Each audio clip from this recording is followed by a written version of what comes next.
Now hush little baby, don't you cry, everything's gonna be alright. Stiffen that up a lip up, little lady, I told you, daddy's here to hold you through the night. I know mommy's not here right now and we don't know why. We fear how we feel inside.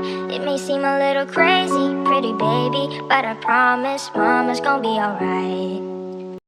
Сайн байцгаана уу? Та бүхэндээ энэхүү өдрийн мэндийг хүргэе. Jerry Angel байна. Та бүхэндээ дараагийн бичлэгээр уулзж байгаадаа маш их баяртай байна. За энэхүү удаагийн бичлэг нь болохоор 9-р сарын ерөнхий мэрэг байгаа. Маш ерөнхий, маш товчхон мэрэг болох гэдгийг нэгдүгээр анхааруулъя. За хоёрдугаар болохоор 10 сар таны юу хүлээж байгаа юм? Үүний тулд 9 сард юу хийх ёстой вэ гэсэн утгатай ерөнхий мэрэг болох болно. Яг өмнөх 8 сар их шиг гэсэн.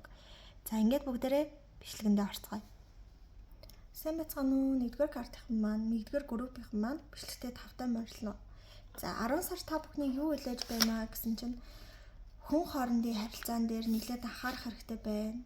Ялангуяа хүн хоорондын харилцаанаас болоод хол орой ховж өнөөс болоод эвгүй байдалд орох. Ийм зүйлүүд 10 сард хүлээж иж магадгүй учраас 9 сард маш анхаарал болгоомжтой байх хэрэгтэй гэж байна. Ямарваа нэг үйл явдал, ямарваа нэг зүйл маш хурдан хариу үйлдэл үзүүлэхгүй алсыг нь бодож тунгааж байж хариу үйлдэл үзүүлэх ёстой.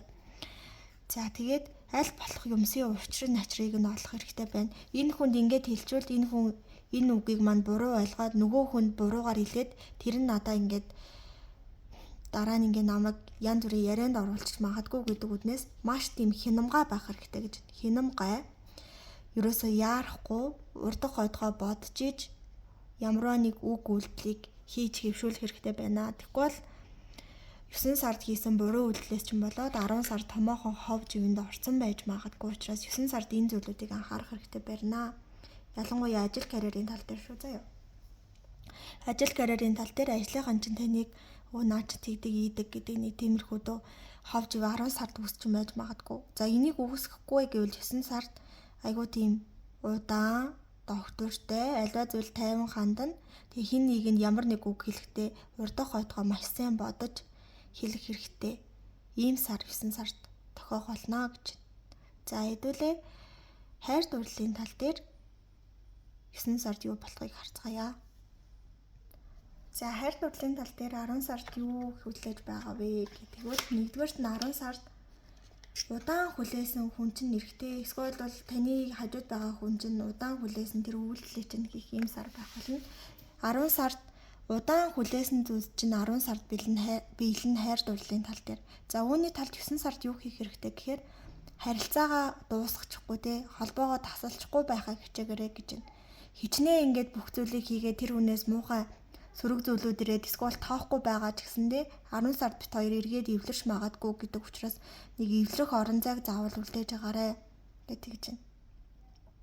10 сард те хүссэн зүйл нь биелэх болно. Тийм учраас 9 сард харилцаагаа бүрэн таслахгүй эвлэрэх орондоо заавал үлдээгээд яваад байгаарэ гэдэг гэж байна. За хувь хүн тал дээр нь 10 сард юу хүлээж байгаа, 9 сард юу хийх хэрэгтэй гэсэн чинь за 10 сард бол хувь хүн өөрөө айгүй мундаг болсон байх болно гэж байна. Хувь хүн тий одоо ямар л мэдлэг авьяас чадвар байж болох юм тэр ингээ максимум түвшиндээ 10 сард хүрсэн байх болно. Одоо чинь ажил карьер дээр ямар мундаг болохыг хүсдэг, спорт урлагийн тал дээр ямар мундаг болохыг хүсдэг. Тэр зүйлүүд нь 10 сард бүгд биелсэн байх болно гэж байна. Зөвхөн хувь хүн өөрийнх нь тал штэ тий. За тэгээд 10 сард болохоор өөрийнхөө юунд тойрон хүрээлж байгаа хүмүүс жоохон анхаарал хандуулж чадахгүй тийм завгүй сар болох юм байна 10 сард нь. За тийм учраас болохоор 9 сард юу хийх хэрэгтэй гэхвэл ямар нэг одоо жишээ нь амьдралд хэрэгтэй томоохон үйл явдал гэхээс илүү хувь хүн өөрийнхөө төвшөнд ямар л зүйл дээр анхаарахыг хүсдэг тэр зүйлүүдэд анхаарах хэрэгтэй. Мөн ойр тойрныхондоо 9 сард аль болох цав гарахыг хичээгээрэй. 10 сард маш завгүй байх учраас гэр бүлдээ ч юм уу те найз нөхөдтэйгөө 9 сард их уулзаж ярилцах ийм зүйлүүдийг хийгээрэй гэж. Тэгээд мөн 10 сард бишээ 9 сард сэтгэл зүйн эмчилгээ хийвэл их сайн байна гинэ. 10 сард ягаад гэвэл нэлээд тийм завгүй байх учраас стресс бухимдал нэлээд үүсэж магадгүй.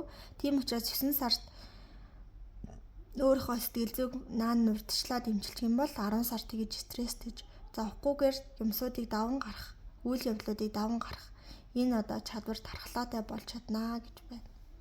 За одоо сахиусууд нь юуг зөвлөж байгааг харцгаая.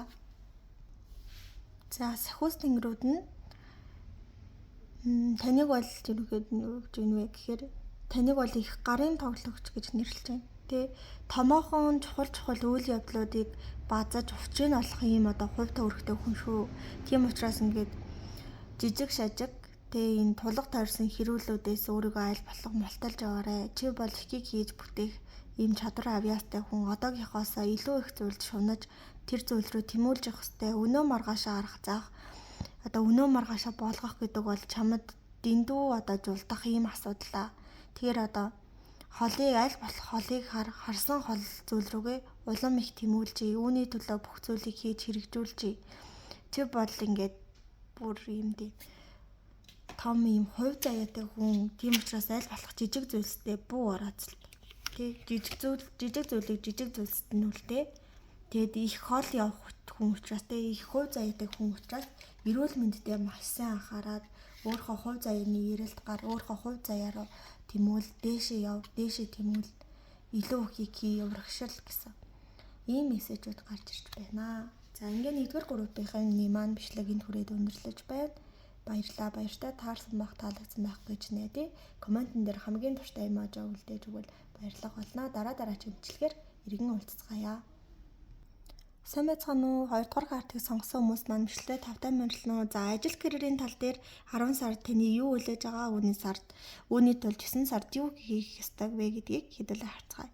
За 10 сард юу хүлээж байгаа вэ гэсэн чинь 10 сард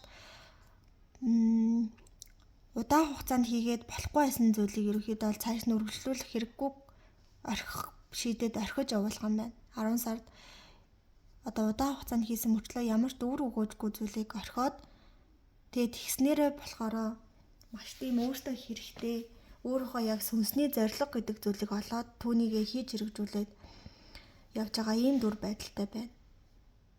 Амьдралаас юу хүсдэг тэр зүйлийнхаа 9 сард биш 10 сард олж харна. Тэгээд тэрний тулд одоо хийж байгаа хэрэггүй зүйлүүдэд орхиод зөвхөн тэр зорьсон чиглэсэн олсон зүйл рүүгээ итгэл дүүрэн явж байгаагаар бол харагдаж байна. Бас 10 сард энэ зүйлийг хийж эхэлсэн болохоор ч тэр амьдрал чинь маш тийм гоё гэрэл гэгээтэй ол замаг амжилтаар азар дүүрэн байхаар бол харагдаж байна.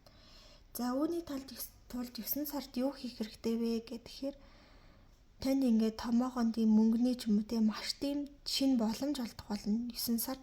Тэр боломжийг гол нь алдалгүй ашиглах хэрэгтэй. Тэр боломж маш тийм хурдан бөгөөд маш богино хугацаанд тохиох тийм боломж юм байна. Тэрийг л алдалгүй ашиглаж чадах юм бол 10 сараас эхлээл амьдрал чинь ингээд нөгөө дардан байх тэр замналтаа яваад орчих юм байна. Сүнсний замналтаа тийм амьдрал чинь илүү аз жаргалтай сайн сайхан байх энэ замналтаа ороод явчихна. 9 сард тохиох тэр нэг богинохон тохиох тэр нэг боломжийг л алдалгүй ашиглаж чадах юм бол 10 сараас эхлээл амьдрал чинь бүр огт өөр төвшөнд ороод эхлэх болно гэдэг чинь. За хэдүүлээ цааш нь үргэлжлүүлээд хайр дурлалын тал дээр 9 сард юу хийх ёстойг харцгаая. За хайр дурлалын тал дээр 10 сард юу болох вэ гэсэн чинь таны хүлээлт ерөөхдөө дуусна гинэ 10 сард. Хүлээлт дуусаад ерөөсөө ийм зүйлэх юм байна л да. Караашилж исэн хүнээ та ингээд удаан хүлээжсэн мэт штэ. Тэгтэл 10 сард болохоор тэр хүн чинь тань дээр буцаж ирэх болно гэж. Тань дээр хүсэн хүлээсэн хүн чинь буцаж ирэх болно. Таныг хүлээлт дуусах болно 10 сард. За үүний тулд 9 сард юу их вэ гэхээр энэ хүндээ яаран зүрх сэтгэлээ илчлэхгүй тэгсэн мөртлөө ингээд өөртөө сайн гэдгээ илэрхийлээд байж ах нь хэрэгтэй байна. Сайн гэдгээ ингээд яг сайн юм шиг үгүй юм шиг хийсэл ер нь бол ингээд анзаарагдахгүй тийм байдлаар тэгсэн мөртлөө юугүй сайн гэд асуухт нь тийм гэхгүй мөртлөө нэг бөөрн хэлж энэ төр хариулах нь штэ.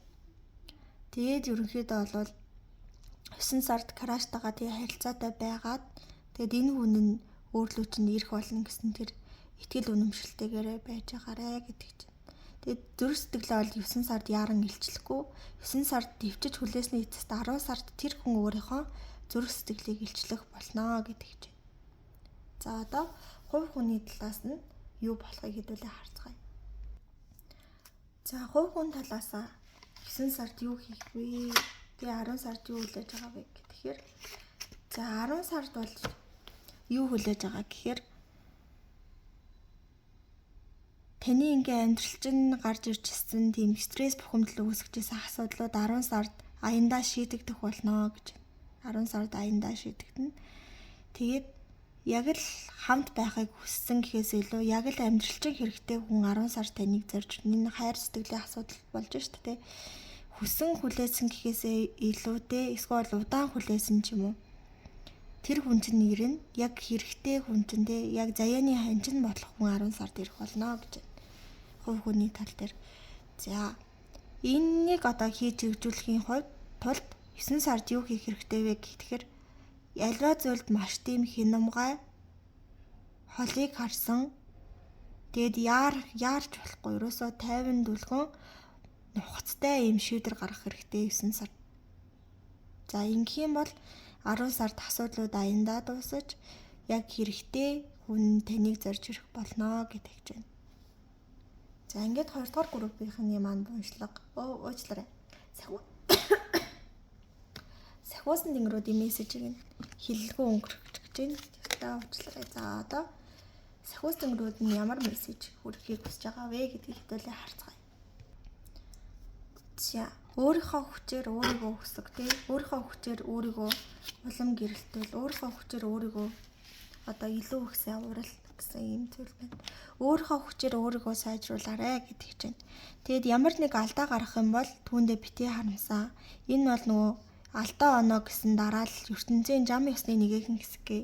Алдаанаасаа суралцаад цаашаа ахих ёстой байдгийг ойлгоорой. Алдаа бол сургамж, алдаа бол сургалт, алдаа бол өсөж том болох боломж гэдгийг сайн ойлгоорой гэдэг чинь. За ингээд 2 дугаар группийнхэн маань бичлэг энэ түрээд өндөрлөж байна. Таарсан байх, таалагдсан байх гэж найдаа. Баярлалаа, баяртай. Та бүхэн маань комментэн дээр хамгийн дуртай эмож өгүүлдэж өгвөл би баярлах болноо. За ингээд дараагийн бичлэгүүдээр иргэн уулзцгаая. 3 дугаар группийнхэн маань бичлэгтээ тавтай морилно. За та бүхэнийг 10 сард ажил карьерийн төвшөнд юу хүлээж байна? Үүний тулд 9 сард юу хийх хэрэгтэй вэ гэдгийг хэдүүлээ харцгаая. За 10 сард юу хүлээж байна вэ гэдгсэн чинь 10 сард бол ялалт. Тэгээ ялалтын замдаа орох ийм зүйл хүлээж байна. Зүгээр нэг ялалт биш. Өөрийнхөө одоо өөрийнхөө ажиллах орчныг бүтээх, ажлынхаа хамт олонтой нэгдэх. Тэгээ ямар нэг асуудал байсан бол тэднэртэй нүүртүүл тэр асуудлуудыг шийдэх ийм зүйл 10 сард хүлээж байна. За үүний тулд 9 сард юу хийх хэрэгтэй вэ гэдэг бол өөрийн чинь зовоож байгаа асуудал, стресс, бухимдал, эрсдэл энэ зүйлүүдийн учрыг нь олох хэрэгтэй байна. Учир нь олдохгүй биш олдох ёстой гэд асуудлуудыг бүгднийг цаг тухай бүрдэнд шийдэрэй гэдэг чинь. Цаг тухай бүрдэнд орон шийдээд учир явдлуудыг нь олоод зэгцэнд нэмэх зэгцэнд нь оруулаад байж байгаа юм бол 9 сард ялалт ирэх болно гэж. 10 сард ялалт ирнэ. Үүний тулд 9 сард маш хурдтай асуудлуудыг гэлс дорд орон шийдсэн юм байгаарэ гэж байна. За хэдүүлээ хайр дурлалын тал дээр 9-10 сард юу болохыг 10 сард юу болохыг 9 сард юу хийх юм гэдгийг харцгаая.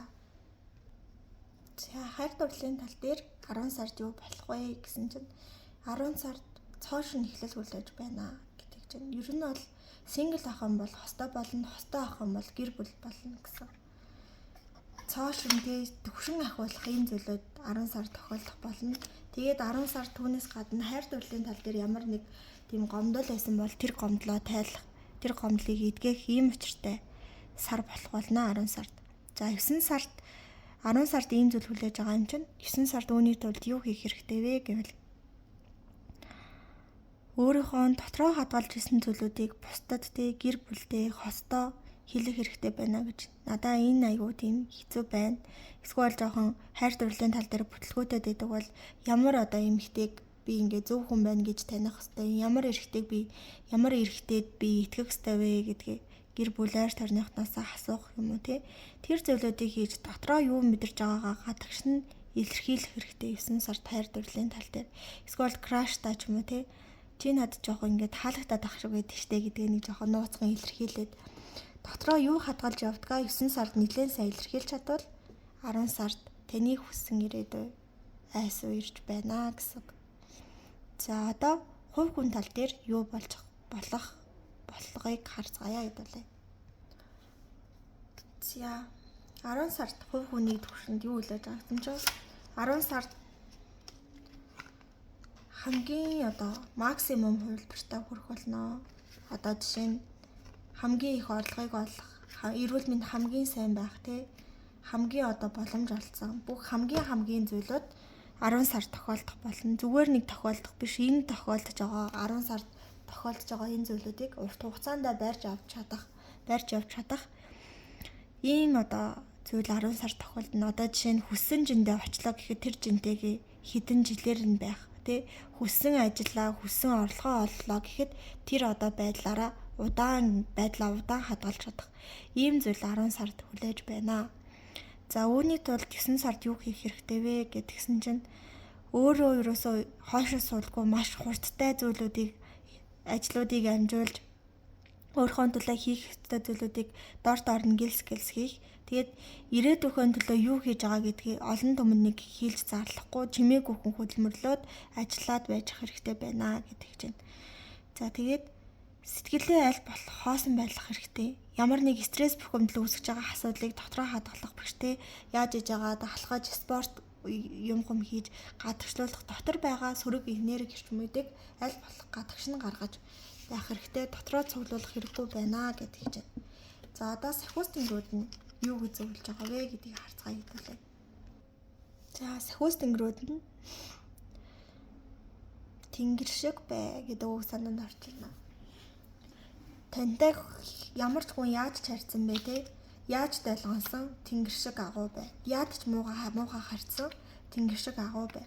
Аль болох дотроо зөөлөн ээлдэг бус хүнийг аль болох ойлгох ийм байдлаар хандаарай гэдэг чинь.